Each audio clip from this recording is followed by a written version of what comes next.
नमस्कार, आप सभी का स्वागत है भाग्यम में। मैं हूं पंडित चंद्रशेखर शर्मा। दर्शकों, सबसे पहले हम समझते हैं आज के दिन के पंचांग को, जिससे हम आज के इस दिन के अच्छे बुरे समय को समझ सके, जान सकें।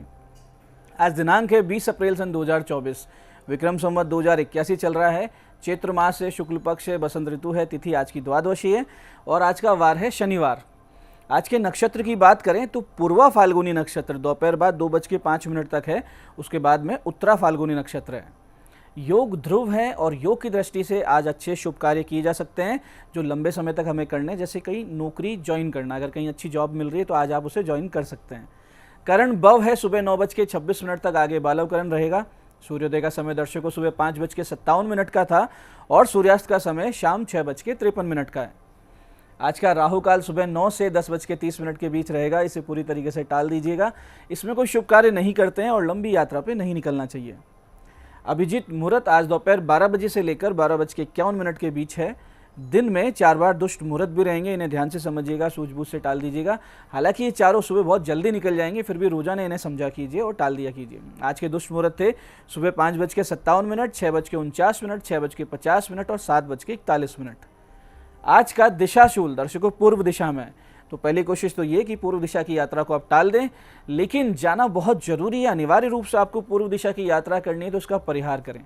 परिहार इस प्रकार होगा, पूर्व की ओर मुख कीजिए, थोड़ा सा अदरक का टुकड़ा या उड़द के दाने खाकर पहले 5 कदम पीछे चलिए और इस दौरान अपने हृदय में अपने इष्ट का ध्यान करें, भगवान श्री राम का नाम लें और फिर इस दिशा की यात्रा करें। यात्रा बहुत अच्छी रहेगी और दिशाशूल नहीं लगेगा। आज का शुभ समय दर्शकों, यानी आज के दिन का सदुपयोग करने का जो समय है वो है सुबह 8 से 9 बजे, दोपहर 12:30 से लेकर शाम 5:15 के बीच। आज की चंद्र राशि दर्शकों सिंह है। शाम बाद 8:51 आगे चंद्रमा कन्या राशि में प्रवेश कर जाएंगे, जिससे आज के दिन सभी 12 राशियों के लिए कुछ इस प्रकार रहने वाला है। सबसे पहले बात करते हैं मेष राशि की। तो मेष राशि वाले आज अपनी बुद्धि और पराक्रम के लिए प्रशंसा पाएंगे। आज आप जो अच्छे एक्टिवनेस दिखाएंगे उसके लिए बहुत ज़्यादा अप्रिशिएशन होगा। वृष राशि वालों को विवादों में शांति और समाधान मिलता हुआ दिख रहा है। तो मिथुन राशि वालों को आज किसी पर भी अति विश्वास करने से बचना चाहिए। कर्क राशि वालों को धन लाभ होगा और किसी बड़ी सहायता से कोई अच्छा लाभ संभव है। सिंह राशि वालों को जीवन में उन्नति के आगे से आगे मार्ग मिलेंगे। वहीं कन्या राशि वाले किसी बड़े नुकसान से बचेंगे, लेकिन आज का दिन रहेगा भ्रम से भरा हुआ। ऐसे ही तुला राशि वाले आज जल्दबाजी ना करें वित्तीय आर्थिक मामलों में। वृश्चिक राशि वाले करियर में पाएंगे एक नई बढ़त और धनु राशि वाले धार्मिक यात्राओं से लेंगे विशेष रुचि। मकर राशि वाले स्वास्थ्य लाभ करते हुए दिख रहे हैं। तो कुंभ राशि वाले ध्यान रखें कि आज पार्टनर्स या जीवन साथी से विवाद न हो जाए। ऐसे ही मीन राशि वाले किसी आर्थिक लेन देन के मसले में विवाद का सामना करना पड़ सकता है आपको, तो थोड़ा सा धैर्य बना के रखें। अब करते हैं आज के दिन की ज्ञान चर्चा, जो आपकी हमारी अंतर्दृष्टि को, प्रज्ञा को जागृत करेगी। फिर आगे समझेंगे उन विशिष्ट उपायों को जो आपको समस्याओं से बाहर ले आते हैं और जीवन में सफल बना देते हैं। अंत में करेंगे आज के दिन की ज्योतिष मंत्रणा और समाधान। दर्शकों, रामायण और रामचरितमानस में बहुत ही सुंदर सूत्र आते हैं जो हमें जीवन जीने की नई राह प्रदान करते हैं। जैसे कि एक प्रकरण इस प्रकार है कि निषाद राज ग्रह केकई और मंथरा को जब दोष देते हैं, तब श्री लक्ष्मण जी समझाते हुए कहते हैं, जो बहुत अच्छी बात है हमें समझनी है, कि सुखस्य दुखस्य न कोपी दाता परो ददाति इति कुबुद्धि रेशा अहम करोमीति व्रथाभिमान है स्वकर्म सूत्र ग्रथितो ही लोक है। इसका अर्थ समझिए कि सुख और दुख देने वाला कोई नहीं होता है। दूसरा आदमी हमको वो देता है या ये देता है या उसने कर दिया, ये पूरी तरीके से विचार गलत है। मैं करता हूँ ऐसा अभिमान भी व्यर्थ है। सभी लोग अपने पूर्व कर्मों के सूत्र से बंधे हुए हैं। स्वकर्म सूत्र से हमारी जन्म पत्रिका बनती है। इसी को आगे गोस्वामी तुलसीदास जी भी कहते हैं कि काहू न को सुख दुख करदाता निज कृत कर्म भोग सबु भ्राता। इस तथ्य का सार ये है कि हम हमारे ही कर्मों के फल प्रारब्ध के रूप में भोगते हैं और इसमें किसी अन्य का कोई भी दोष नहीं होता। हमारे कर्म ने हमें बांधा है और साधना से, तप से, इष्ट समर्पण से हम इससे मुक्त भी हो सकते हैं। यानी सुख दुख बंधन मुक्ति सब हमारे ही हाथ में। तो अपनी इस जिम्मेदारी को, आध्यात्मिक जिम्मेदारी को समझें। अपने कर्मों को, अपने जो भी आप जो धर्म कर रहे हैं, साधना कर रहे हैं, इसे अच्छी दिशा में लेके जाएं, ताकि हम पूर्व जन्म के जो कर्म है, प्रारब्ध है, इनसे मुक्त हों और आगे की गति हमारी सुधरे। ये आज की ज्ञान चर्चा का सार है। अब बात करते हैं उन विशिष्ट उपायों पर जो आपकी सभी प्रकार की समस्याओं के समाधान बहुत ही सरलता से करते हैं और जिन्हें करके असफलता को बहुत पीछे छोड़ते हुए आप सफलता की ओर दृढ़ता से तेज गति से अग्रसर होते हैं। सबसे पहले बात करते हैं उनकी जिनका जन्मदिन है। तो जिनका जन्मदिन है, आप सभी आज चींटियों को 1.25 किलो भुना हुआ आटा शक्कर घी मिलाकर डालकर आएँ और फिर यथासंभव हनुमान जी के मंदिर में प्रसाद वितरित करें, एक सुंदरकांड का पाठ करें और 1.25 घंटे सीताराम सीताराम इस प्रकार से जप करके उसका संपूर्ण फल हनुमान जी को समर्पित कर दें। ये सब करेंगे तो आने वाला वर्ष बहुत ही सुंदर योग कारक रहेगा, ईश्वर की अनुकंपा बनी रहेगी, इसमें कोई भी संदेह नहीं। ऐसे दर्शकों, आप में से जो लोग आर्थिक रूप से परेशान चल रहे हैं, बहुत प्रयास के बाद भी स्थिति नहीं सुधर रही है, साथ ही वो लोग जिनका वैवाहिक जीवन खराब चल रहा है, लगातार कोई ना कोई समस्या, आपसी मनमुटाव से जीवन एकदम नीरस सा होने लग गया हो, ऐसी स्थिति में आप आज से एक सटीक शुद्ध सात्विक श्री कृष्ण साधना करें और इस समस्या से बाहर आएँ। आपको इसके लिए करना यह है कि नित्य भगवान गणेश जी की और श्री कृष्ण जी की पंचोपचार से पूजन करें। भगवान श्री कृष्ण को माखन, मिश्री, तुलसी दल का भोग लगाएं। 21 मोर पंख द्वारा उनका श्रृंगार करें, कमल के इत्र से उनको अर्पित करें और फिर तुलसी माला या वैजंती माला के द्वारा नित्य 11 माला 21 दिन तक इस बहुत ही सटीक विशिष्ट मंत्र का जप करें। मंत्र ध्यान से समझिएगा। मंत्र इस प्रकार है, श्रीम ह्रीम क्लीम कृष्णाय गोविंदाय स्वाहा। श्रीम ह्रीम क्लीम कृष्णाय गोविंदाय स्वाहा। दर्शकों, इसका प्रभाव तो तीसरे चौथे दिन से दिखने लगता है, लेकिन 21 दिन अगर आप कर लेंगे तो आप स्वयं आश्चर्यचकित रह जाएंगे इसके प्रभाव का अनुभव कर। 21 दिन के बाद में नित्य एक माला करते रहिए, भगवान श्री कृष्ण परमात्मा की कृपा बनी रहेगी, जीवन बहुत सुंदर चलेगा। ऐसे ही दर्शकों, जब अत्यंत ही विपरीत दशा चल रही है और सब ओर से आपको असहयोग मिलने लगे, कहीं से आशा की कोई किरण ना दिखाई पड़े, तो ऐसी स्थिति में माता दुर्गा की शरण लें, तन मन धन से भगवती के समक्ष समर्पित होकर अपनी पीड़ा का निवारण मांगे। यकीन मानिए, भगवती अत्यंत ही दयामयी है और थोड़े से साधन भजन से बहुत जल्दी पसीज कर आपके कष्टों को दूर कर देती है।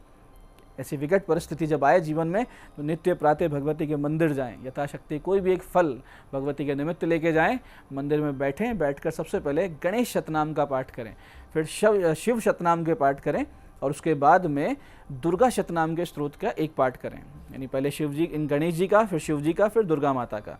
अंत में इस परम सिद्ध सटीक मंत्र का बिना गिने मन लगाकर 20-25 मिनट जप करें।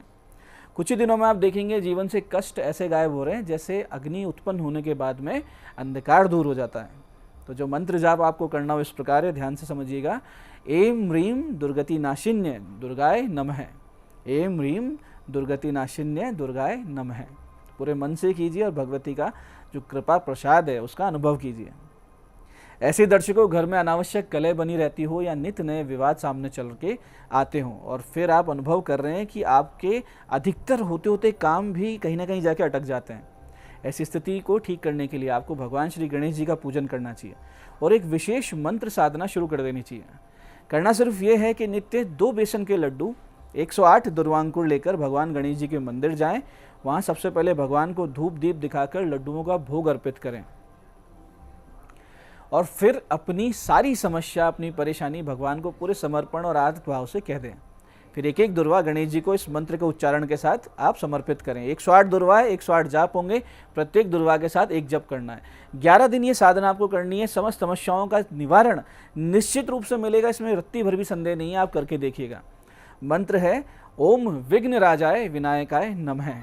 ओम विघ्न राजाय विनायकाय नमः। तो ये थे आज के विशिष्ट उपाय जो आपको समस्याओं से बाहर ला रहे हैं, मनोकामनाएं पूरी कर रहे हैं। अब बात करते हैं आपके सवालों की। आपके सवालों में आज हमारे पास जन्म पत्रिका आई है हमारे दर्शक अरविंद सिंह जी की। 15 दिसंबर 1993 सुबह 8:22 अजमेर। क्या काम धंधा करें, भाग्योदय कब होगा? अरविंद जी, आपका धनु लग्न है, धनु ही राशि है, लग्नेश गुरु आपके आय भाव में बैठे हैं। इसके अलावा आपका भाग्य का मालिक सूर्य कर्म के मालिक बुध के साथ 12वें भाव में जाकर बैठ गए हैं। अब ये सारी स्थिति दर्शा रही है कि आप अपने जन्म स्थान से दूर चले जाइए और वहाँ जाकर भोजन संबंधित कार्य या शिक्षा संबंधित व्यवसाय कर लीजिए। भाग्योदय लायक समय आपका अभी भी चल रहा है, बस आपको दूर जाकर काम शुरू करना है। मंगल के जप करवा लेंगे तो विशेष लाभ हो जाएगा। आज की दूसरी पत्रिका ये हमारी दर्शक मुक्ता जी की। 4 मार्च 1997 का जन्म है, शाम 6:37 उदयपुर। विवाह कब तक होगा, वैवाहिक जीवन कैसा है? मुक्ता जी, आपका सिंह लग्न है, धनु राशि है, सप्तम यानी विवाह भाव में सूर्य बुध शुक्र और सप्तमेश शनि केतु अष्टम में बैठे हैं, तो सौभाग्य कारक गुरु भी नीच राशि में स्थित है। बहुत ही सारी ये जो समस्याएं हैं ये आपकी वैवाहिक जीवन संबंधित है, तो ऐसी स्थिति में घट विवाह अवश्य करवा लीजिएगा। साथ ही द्वितीय भाव स्थित मंगल राहु अंगारक दोष और शनि गुरु के जब भी आपको करवा लेना चाहिए। आपका विवाह अगले वर्ष के अंत में यानी दिसंबर 2025 में हो जाएगा। आज की तीसरी पत्रिका ये हमारी दर्शक बबीता जी की 13 अक्टूबर 1992 का जन्म है, शाम 6:45 नारनौल। विवाह का योग कब है? बबीता जी आपका मेष लग्न है, मेषी राशि है, सप्तम भाव में 2 ग्रह विद्यमान है, इन पर शनि की दशम दृष्टि भी आ रही है, इससे विवाह में विलंब हो रहा है। तो आप गुरु और शनि के जप करवाइए, एक अच्छा सा पुखराज पहन लीजिए, आपका विवाह नवंबर 2024 से पहले पहले तय हो जाएगा। तो दर्शकों, ये था आज का पंचांग, आज के विशिष्ट उपाय और ज्ञान चर्चा। मैं पंडित चंद्रशेखर शर्मा ये आशा करता हूँ कि बताए हुए उपायों को सही विधि, सटीक समय, अटूट श्रद्धा से करके आप पूरा लाभ उठाएंगे और जो ज्ञान चर्चा, जो सत्संग हमने किया, इसे अपने जीवन में उतारेंगे। धीरे धीरे आपका जीवन शिवमय, सत्यमय और आनंद में होता जाएगा। मैं महादेव से प्रार्थना करता हूँ कि जब आप हमारे बताए हुए उपाय करें तो आपके कष्टों का निवारण अवश्य हो और मनोकामना पूर्ति निश्चित रूप से हो। कार्यक्रम में बने रहने के लिए बहुत बहुत साधुवाद। भगवती आप सबका कल्याण करे। जय आदिशक्ति।